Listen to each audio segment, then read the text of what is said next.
Monday, April 25th. The Genesis Genealogy. The chronological information about Noah's age makes us realize that Noah serves as a link between the pre-flood and the post-flood civilizations. The last two verses of the preceding story, Genesis 9:28 and 29, take us back to the last link of the genealogy of Adam, Genesis 5:32. Because Adam died when Lamech, Noah's father, was 56 years old, Noah must surely have heard stories about Adam which he could have transmitted to his descendants before and after the flood. Read Genesis 10. What is the purpose of this genealogy in the Bible?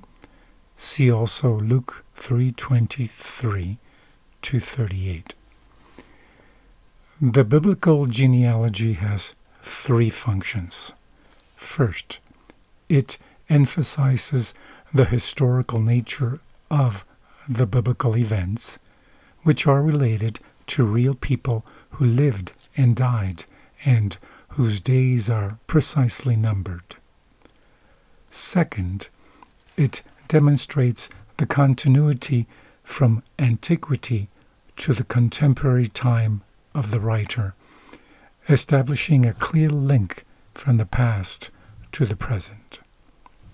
Third, it reminds us of human fragility and of the tragic effect of sin's curse and its deadly results on all the generations that have followed. Note that the classification of Hamite, Semite, and Japhethite does not follow clear criteria. The 70 nations foreshadow the 70 members of the family of Jacob, Genesis 46:27, and the 70 elders of Israel in the wilderness, Exodus 24:9. The idea of a correspondence between the 70 nations and the 70 elders suggests the mission of Israel toward the nations.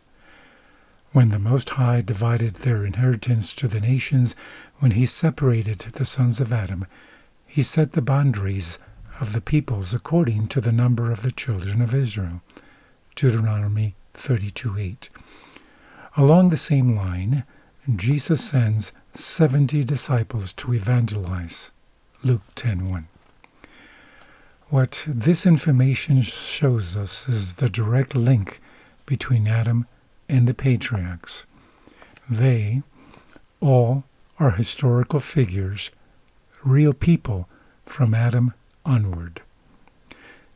This also helps us understand that the patriarchs had direct access to witnesses who had personal memories of these ancient events.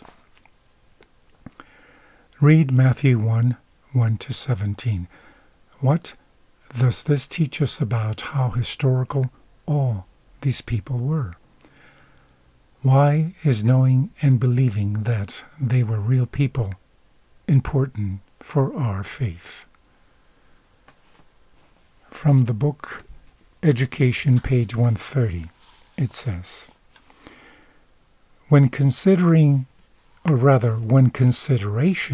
is given to man's opportunities for research, how brief his life, how limited his sphere of action, how restricted his vision, how frequent and how great the errors in his conclusions, especially as concerns the events thought to antedate Bible history.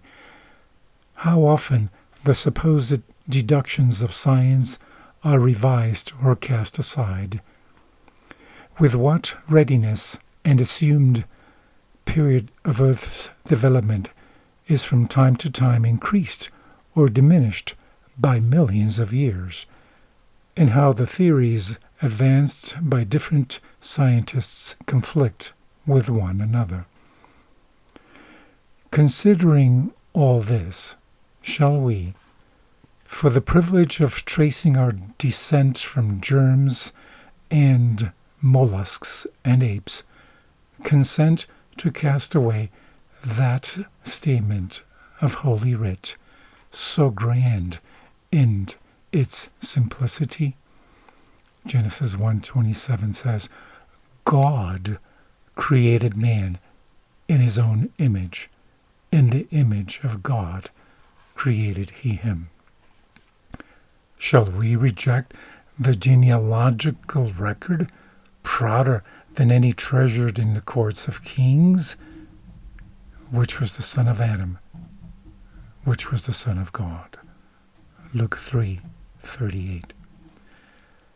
Rightly understood, both the revelations of science and the experiences of life are in harmony with the testimony of Scripture to the constant working of God. Education, page 130.